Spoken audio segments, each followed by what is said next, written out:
Hello दोस्तों और स्वागत है आपका टोटल प्रेप यूपीएससी चैनल में, जिसमें अभी आप देख रहे हैं आज की सारी करंट अफेयर्स का रैपिड राउंड अप। जी हाँ दोस्तों, the Hindu, Indian express, PIB और भी दूसरी सोर्सेज से वो सारी न्यूज़ जो यूपीएससी प्रीलिम्स और इसी तरह के दूसरे एमसीक्यू बेस्ड एग्जाम्स के लिए इंपॉर्टेंट हैं। साथ ही साथ स्टैटिक का वो पोर्शन जो इन न्यूज़ के करंट अफेयर्स में आ जाने की वजह से अब रेलिवेंट हो गया है, उन सब पर एक सरसरी निगाह डालते हुए हम बहुत ही कम समय में आज की सारी करंट अफेयर्स से अप टू डेट हो जाएंगे। साथ ही आप पाएंगे हाई पावर एमसीक्यूज़ जो कि आज की सारी करंट अफेयर्स के सबसे इंपॉर्टेंट मल्टीपल चॉइस क्वेश्चंस हैं। जैसा कि आप देख सकते हैं आपके सामने की स्क्रीन पर ही आज की सारी इंपॉर्टेंट एमसीक्यूज़ है। आज के ये 4 अगर क्वेश्चन आपने सॉल्व कर लिए तो यानी आप समझ लीजिए आज की सारी इंपॉर्टेंट करंट अफेयर्स से आप अप टू डेट हो चुके हैं। तो चलिए दोस्तों, और ज़्यादा टाइम वेस्ट न करते हुए देखते हैं कि आज के ये मल्टीपल चॉइस क्वेश्चंस क्या हैं। अगर आपको इनके आंसर्स पता है तो बहुत बढ़िया बात है। अगर आपको नहीं पता है तो भी आप इंटेलिजेंट गेसिंग से और एलिमिनेशन मेथड से इनको अटेम्प्ट करने की कोशिश कीजिए। मेरी वीडियो के एंड में इनके सारे आंसर्स मिलेंगे। साथ ही साथ अगर ये पूरी वीडियो आप देखते हैं तो ये न्यूज़ और ऐसी ही और भी दूसरी न्यूज़ के साथ पूरे अप टू डेट हो जाएंगे और इनके आंसर्स भी आपको पूरे क्लियर समझ में आ जाएंगे। तो मैं आपको स्ट्रांगली यही अर्ज करूंगा कि आप पूरी वीडियो देखें, सिर्फ आंसर्स के लिए वीडियो के एंड तक न जाएं। ठीक है दोस्तों, तो चलिए चलते हैं हमारे हाई पावर एमसीक्यूज़ की तरफ। पहला क्वेश्चन है, which corporation became the world's most valuable company recently. कौन सी कंपनी थी जो सबसे ज़्यादा वैल्यूएबल कंपनी अभी रिसेंटली बन गई? A Apple, B Alibaba, C Facebook या डी अमेजॉन। ठीक है, दूसरा क्वेश्चन है, according to UNICEF 1 in 3 children of the world suffer from what? A malnutrition, B depression, C ADHD या डी लेड पॉइजनिंग। ठीक है, तीसरा क्वेश्चन देखिए, Flipkart social programme allowing artisans to sell their wares online is called A Sarthak, B Samarth, C Kalakar, D Vichitra. Then the fourth question is, Supreme Court put a stop to registration of vehicles with blank registration. A BS3, B BS4, C BS5 and D BS6। ठीक है, तो देखिए अगर आपको इन सब के answers पता हैं या अभी आप इंटेलिजेंट गेसिंग से इन सब के आंसर्स अपने दिमाग में मार्क करके रखिए। हम अभी वीडियो में चलते हैं, एक एक न्यूज़ में आपको एक एक क्वेश्चन के आंसर मिलता चला जाएगा। साथ ही वीडियो की एंड में हम वापस इन क्वेश्चंस को रिविजिट करेंगे इनके आंसर्स के साथ। ठीक है, देखिए आज की करंट अफेयर्स कैप्सूल वो छोटी छोटी न्यूज़ है जो कि अपने आप में पूरा आर्टिकल बनने लायक नहीं है, पर ये इंपॉर्टेंट है, किसी भी तरह से आपके एमसीक्यू में आ सकता है। जैसे कि पहला ही पॉइंट देखिए, Apple became the world's most valuable company recently. ठीक है, एप्पल ने अपने क्वार्टरली रिजल्ट्स अनाउंस किए जिसमें उनको बहुत बम्पर प्रॉफिट हुआ। इस समय दुनिया भर में जब कोई भी कंपनी उतना अच्छा परफॉर्मेंस नहीं दे पा रही है, तब जब एप्पल ने इतना अच्छा परफॉर्मेंस दिया तो स्टॉक मार्केट ने, लोगों ने एप्पल की जो स्टॉक्स हैं उनको खरीदने में बहुत ज़्यादा अपनी रुचि दिखाई, जिससे उनके स्टॉक प्राइसेस बहुत बढ़ गए, जिसकी वजह से एप्पल का मार्केट कैपिटलाइजेशन जिसे कहते हैं, जितना उनका टोटल आउटस्टैंडिंग शेयर मार्केट में है मल्टीप्लाइड बाई हर एक शेयर की जितनी कीमत है, वो किसी भी कंपनी का मार्केट कैप या मार्केट कैपिटलाइजेशन कहलाता है। उसके हिसाब से एप्पल दुनिया की सबसे ज़्यादा वैल्यूएबल कंपनी बन गई है। ठीक है, दूसरी न्यूज़ पे चलते हैं। According to UNICEF 1 in 3 of all children in the world suffer from lead poisoning. Lead हमारे खाने पीने में और खासकर बच्चों के टॉयज़ वगैरह में भी, बच्चे जो मोम कलर इस्तेमाल करते हैं उसमें भी लेड का बहुत ज़्यादा इस्तेमाल होता है, जिनको जैसे खाने पीने से तो हमारे शरीर में जाता ही है, बच्चे टॉयज़ को मुंह में डाल लेते हैं, वैक्स कलर वगैरह मुंह में डाल लेते हैं, उससे भी लेड पॉइजनिंग हो जाती है। ये प्रॉब्लम कितनी ज़्यादा बड़ी है आप देखिए कि दुनिया के हर 3 में से 1 बच्चे को लेड पॉइजनिंग की शिकायत है।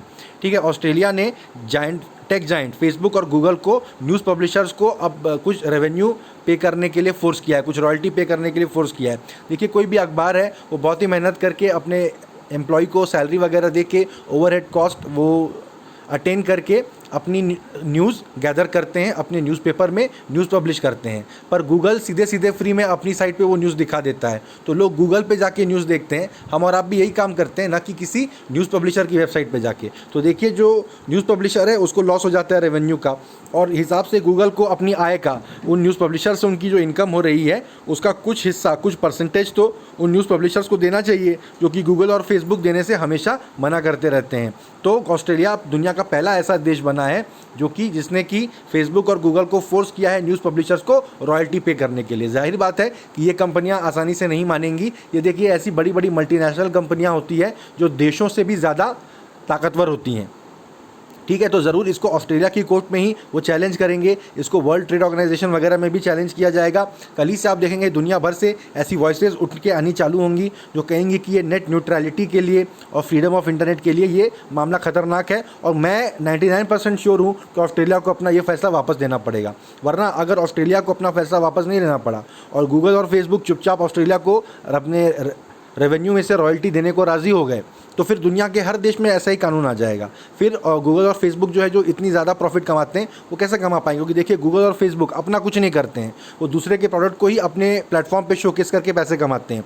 अगर वो सही से रॉयल्टी देने लगे तो उनका धंधा ही बैठ जा सकता है। खैर वो बात आने वाले समय में होगी, जब जैसी होगी हमारे वीडियो में आप देख पाएंगे। आइए चौथे पॉइंट पे चलते हैं। A tripartite agreement between India, Nepal and UK on Gorkha recruitment has become redundant. ये कहा है एक नेपाल मिनिस्टर ने। ठीक है, नेपाल के मंत्री जी कह रहे हैं इंडिया, नेपाल और यूके के बीच में 1947 में गोरखा रिक्रूटमेंट के ऊपर एक ट्राइपार्टाइट अग्रीमेंट हुआ था। ट्राइपार्टाइट मतलब 3 पार्टियों के बीच में ये अग्रीमेंट हुआ था, वो अब रिडंडेंट हो गया है, अब वो नल एंड वॉइड हो गया है, अब वो मायने नहीं रखता है। ठीक है, देखिए नेपाल रेजिमेंट, ये गोरखा रेजिमेंट एक ऐसी रेजिमेंट है जो दुनिया की 3 आर्मियों में है। ठीक है, जो कि इंडिया, नेपाल और यूके, इन 3 देशों में गोरखाओं की रेजिमेंट है। इसके बारे में आप जाके पढ़ सकते हैं, बहुत ही इंटरेस्टिंग इतिहास है गोरखा रेजिमेंट का। गोरखा रेजिमेंट को 2 विक्टोरिया क्रॉस से भी सम्मानित किया गया है। युद्ध के मैदान में बहुत ज़्यादा बहादुरी दिखाने के लिए अंग्रेज़ फौज में विक्टोरिया क्रॉस मिलता है। दुनिया भर में इसकी बहुत इज्जत है। तो दुनिया की अकेली ऐसी रेजिमेंट है गोरखा रेजिमेंट जिनको 2 बार विक्टोरिया क्रॉस से सम्मानित किया गया है। लेकिन आज भारत और नेपाल के संबंध उतने अच्छे नहीं रह गए हैं। तो नेपाल बहुत ऐसे ज़्यादा मामले नहीं है जहां भारत को हर्ट कर सकता है। तो एक गोरखा रेजिमेंट जो हमारी फ़ौज में है उसके ऊपर लेके नेपाल कुछ कमेंट कर सकता है। तो नेपाल के मंत्री उसी चीज़ को लेके देखिए कमेंट कर रहे हैं। आने वाले समय में आपको भारत सरकार का भी इसके प्रति जवाब मिलेगा। फिर देखिए 5वां पॉइंट, हमारे नेबर्स कैसे हमारे से अलग जाते जा रहे हैं। चाइनीज़ कंपनी को बांग्लादेश में सिलहट में एक एयरपोर्ट बनाने का ठेका मिल गया है और बांग्लादेश के मंत्री का कहना है कि चाइनीज़ कंपनी में बहुत कम कोटेशन देके ये ठेका जीत लिया है। तो देखिए चाइना की स्ट्रिंग ऑफ पर्ल्स ये स्ट्रैटेजी है, इसके बारे में आपको पता होना चाहिए। स्ट्रिंग ऑफ पर्ल्स यानी वो भारत को घेरने के लिए भारत के हर नेबरिंग देश में ऐसे पोर्ट, एयरपोर्ट, इस तरह से मिलिट्री कैंप ये सब बनाना चाहता है जिसके ज़रिए कि वो भारत को घेर सके। हम्बनटोटा पोर्ट है श्रीलंका में जो कि पूरा चाइना को मिल चुका है। वैसे ही सिलहट भी देखिए अब चाइना वहाँ पर एक एयरपोर्ट बना लेगा। चाइना की देखिए एक खास बात है, चाइना एक कॉलोनियल पावर है, चाइना एक साम्राज्यवादी शक्ति है। वो किसी देश में जाके एयरपोर्ट बनाएगा तो सिर्फ एयरपोर्ट बना के वहाँ से निकल नहीं जाएगा, उस देश में अपनी फ़ौज भी रखेगा और युद्ध के समय उस चीज़ को इस्तेमाल भी करेगा। हम्बनटोटा पोर्ट का कॉस्ट चाइना ने इतना बताया कि श्रीलंका उस पोर्ट के डेवलप करने के कॉस्ट को देने में ही असमर्थ हो गया। तो उन्होंने हम्बनटोटा पोर्ट ही चाइना को दे दिया 99 साल के लिए। ठीक है, चाइना की यही स्ट्रैटेजी है जो कि ये छोटे छोटे देश जो भारत के साइड में है वो इस बात को समझ नहीं रहे हैं कि भारत के साथ संबंध सिर्फ भारत के साथ संबंध है, पर चाइना के साथ संबंध चाइना की गुलामी है। आने वाले समय में ये मामले और स्पष्ट होते जाएंगे और देखिए दुनिया एक नए इस सदी के शीत युद्ध की तरफ बढ़ रही है। भारत और चीन का शीत युद्ध, भारत और चीन का नहीं सॉरी यूएस और चीन का शीत युद्ध होने वाला है, नया कोल्ड वॉर होने वाला है। इसके ऊपर आप जो भी न्यूज़ आ रही है उसको कलेक्ट करके एक शॉर्ट नोट सबके ऊपर आपको प्रिपेयर करके रखना चाहिए, क्योंकि आपके इस बार के मेंस के एग्जाम में ज़रूर से ज़रूर आपको इसके ऊपर क्वेश्चन आने वाला है। ठीक है, और आखिरी पॉइंट देखिए जो आपको एमसीक्यू का आंसर मिलेगा, Supreme Court has put a stop to registration of BS4 vehicles, है ना। भारत स्टैंडर्ड है, ये पॉल्यूशन एमिशन नॉर्म्स है। ठीक है, PUC सर्टिफिकेट आप अपनी गाड़ी का भी बनाते होंगे, तो पॉल्यूशन आपकी गाड़ी में किस तरह की टेक्नोलॉजी का इस्तेमाल किया गया है जिसके ज़रिए कितना कम से कम पॉल्यूशन हो, ये भारत स्टैंडर्ड नॉर्म्स हैं। तो भारत स्टैंडर्ड 4 नॉर्म्स से ज़्यादा स्ट्रिंजेंट या कहना चाहिए ज़्यादा स्ट्रिक्ट नॉर्म्स है भारत स्टैंडर्ड 5 नॉर्म्स, उनसे कम पोल्यूशन होगा। ठीक है, जाहिर बात है इससे गाड़ी के मैन्युफैक्चरिंग के कॉस्ट में भी कुछ एडिशन होगा। तो BS4 की जो गाड़ियां हैं वो अब रजिस्टर नहीं की जाएंगी। अगर आप BS4 की गाड़ी खरीदते हैं तो अब आप उसे नहीं चला पाएंगे। यानी सुप्रीम कोर्ट ने बेसिकली फोर्स कर दिया है कि अब देश में सिर्फ BS5 गाड़ियाँ ही खरीदी बेची जाएँ।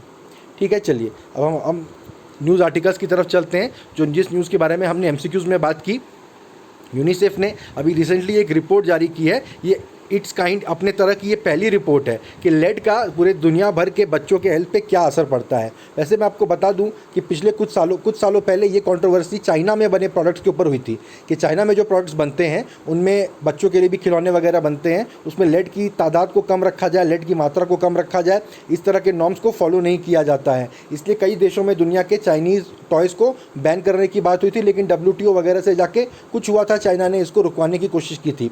अभी फिर से यूनिसेफ ने ऐसी रिपोर्ट निकाली है। तो देखिए आने वाले दिनों में आप देखेंगे कि चाइना में जो बच्चों के खिलौने बनते हैं और प्रोडक्ट बनते हैं उनको लेके फिर से आवाज़ उठाना चालू होगा। मुझे लग रहा है कि यूनिसेफ की इस रिपोर्ट के पीछे जितना बच्चों की हेल्थ को लेकर कंसर्न है उतना ही वो अंतर्राष्ट्रीय शीत युद्ध वाला एंगल भी है जिसकी हम अभी बात कर रहे थे।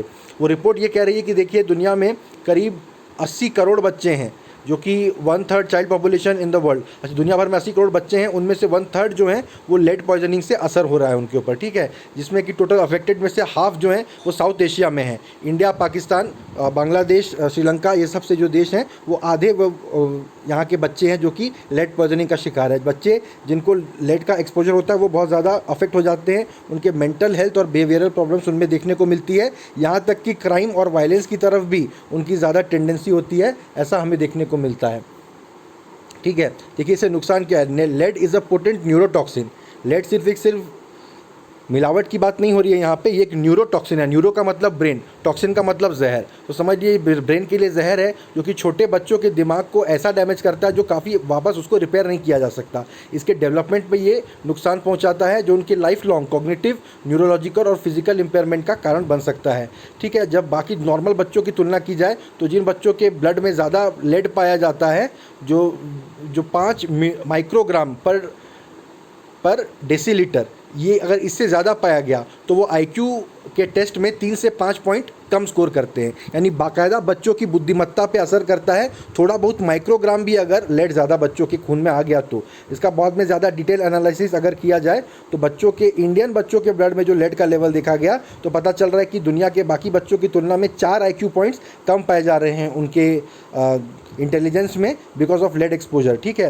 किडनी डैमेज, कार्डियोवैस्कुलर यानी हार्ट से रिलेटेड डैमेज भी लेड पॉइजनिंग की वजह से थोड़े बड़े बच्चों में ज़्यादा पाए गए हैं। तो आप देख रहे हैं कि लेड पॉइजनिंग कितनी बड़ी एक समस्या है। जो बच्चे लोअर इकोनॉमिक कंट्री और स्ट्रेटा के फैक्ट्रीज़ में काम करते हैं जहाँ पे रेड का रिसाइकलिंग किया जाता है वो ज़्यादा इस चीज़ को एक्सपोज होते हैं। ऑल्सो जिनके पेरेंट्स इन फैक्ट्रीज़ में काम करते हैं वहाँ से कॉन्टेमिनेटेड डस्ट घर लेके आते हैं उनके बालों में, क्लोथ्स में, हैंड्स में, शूज़ में, तो उससे उनके बच्चे इस लेड को एक्सपोज हो जाते हैं, ठीक है। प्योर अर्थ एक लेड से दुनिया को बचाने के लिए एक इनिशिएटिव है। उनके प्रेसिडेंट ने कहा है कि लेड जो है वो बाद में रिसाइकल भी किया जा सकता है, यानी लेड को रिसाइकल करने का भी यहाँ पे व्यवस्था मौजूद है, लेकिन कंपनियाँ उसको अपने काम में इम्प्लीमेंट नहीं करती हैं, जिसकी वजह से वर्कर्स के बॉडी में, उनके बालों में लेड लगा रह जाता है जो उनके घर तक पहुँच जाता है, ठीक है। तो ये लेड पॉइजनिंग इतनी बड़ी प्रॉब्लम है, जिसको आप याद रखिए, ये आपसे MCQ में पूछा जा सकता है। तो देखिए इंडिया ने कलर टीवी के इंपोर्ट पे रेस्ट्रिक्शन लगा दिए हैं। मेनली चाइना से आता है कलर टीवी, तो हम चाइना से आने वाले प्रोडक्ट्स पे रेस्ट्रिक्शन लगा रहे हैं, लेकिन WTO के नियमों के तहत हम ऐसे किसी देश को टारगेट करके किसी का प्रोडक्ट बैन नहीं कर सकते, तो हम जनरली प्रोडक्ट को बैन कर देते हैं, ठीक है। जो कि उसी देश से आ रहा है तो असर उसी देश पे होगा, ठीक है। इस मूव से क्या होगा, देखिए directorate general of foreign trade DGFT ने बताया है कि import policy of colour TV sets को अमेंड कर दिया गया है। इसको फ्री कैटेगरी से मूव करके अब रेस्ट्रिक्टेड कैटेगरी में ले आया है, यानी जो जैसा चाहे उतना इंपोर्ट कर लो वाला चीज़ नहीं है, अब इसका रेस्ट्रिक्शन लगाया जाएगा इसके ऊपर, ठीक है। जो इन आइटम्स को इंपोर्ट करते हैं उनको एक कॉमर्स मिनिस्ट्री से लाइसेंस भी लेना पड़ेगा, यानी इसको इंपोर्ट करने के रास्ते में कई अड़ंगे लगा दिए गए हैं। पिछले फाइनेंशियल ईयर में देखिए कलर टीवी सेट्स करीब $78 करोड़ के इंपोर्ट किए गए थे और सबसे ज़्यादा वियतनाम और चाइना से आए थे। लेकिन अभी रिसेंट मूव जो गवर्नमेंट का वियतनाम और चाइना जो है उनकी जो गवर्नमेंट है वो हमारे सरकार के इस कदम से सफ़र करेगी। हालांकि जो एंड बायर है उसको कोई सफ़र नहीं होगा, क्योंकि मैन्युफैक्चरिंग कंपनियां ये जो हैं उनके मैन्युफैक्चरिंग यूनिट इंडिया में भी हैं, तो वो बस अपने इंडियन मैन्युफैक्चरिंग यूनिट में मैन्युफैक्चरिंग चालू कर देंगे। तो इससे मेक इन इंडिया जो हमारा आत्मनिर्भर भारत प्रोजेक्ट है उसको भी सहायता मिलेगी, हमारे देश में एम्प्लॉयमेंट भी जनरेट होगा। साथ ही साथ ये जो कलर टीवी बाहर से आती है उन देशों को जो रेवेन्यू मिलता है, टैक्स मिलता है, उससे हम बच जाएंगे।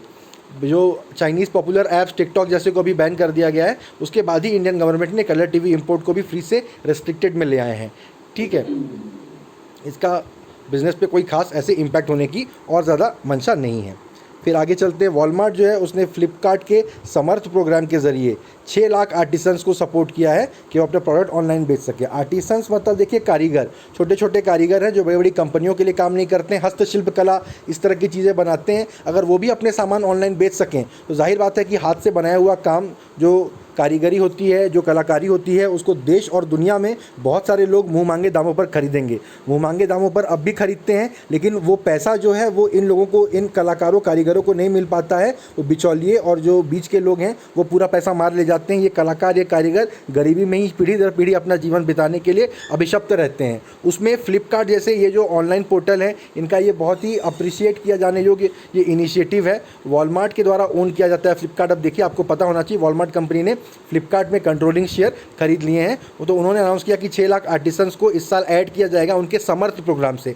समर्थ प्रोग्राम का नाम याद रखिए, ये आपसे किसी भी एग्जाम में पूछा जाएगा। तो बेसिकली इसमें बहुत ज़्यादा बड़ी बात नहीं है। वो उड़ीसा, आंध्र प्रदेश, उत्तर प्रदेश, बिहार, गुजरात, पंजाब, कर्नाटका, ये सब के जो आर्टिसंस है, वीवर्स है यानी जुलाहे हैं और कारीगर हैं, इनको अपने प्लेटफॉर्म में ये साथ लेके आए हैं। फ्लिपकार्ट ने बहुत सारे NGOs के साथ और गवर्नमेंट एंटिटीज़ के साथ भी उन्होंने कोलैबोरेट किया है इन लोगों को अपने साथ जोड़ने के लिए, क्योंकि देखिए एक एक इंडिविजुअल कारीगर के घर घर जाके तो ये किसी को जोड़ नहीं सकते हैं। ये ऑलरेडी जिन संस्थाओं का हिस्सा हैं, जिन संस्थाओं के तहत इनको मदद पहुंचाई जा रही है, कोई गैर सरकारी संस्थान है, NGO है, या सरकार के भी डिपार्टमेंट है, जैसे Gujarat state handloom and handicraft development corporation या दीनदयाल अंत्योदय योजना, नेशनल अर्बन लाइवलीहुड्स मिशन, ये सारे जो प्रोजेक्ट के नाम मैं आपको बता रहा हूँ ये सब बहुत इंपॉर्टेंट है। आइडियली ये सब प्रोजेक्ट क्या करते हैं ये आपको पता होना चाहिए। इंडिया ईयर बुक के जो ये सारे चैप्टर होते हैं रेलिवेंट, उनसे आपको पढ़ के रखना चाहिए, नहीं तो आपको PT 365 जो विजन IAS की निकलती है उसकी गवर्नमेंट स्कीम्स वाला अलग PDF निकलता है, उसमें आपको पढ़ना चाहिए। इस बार के 70-80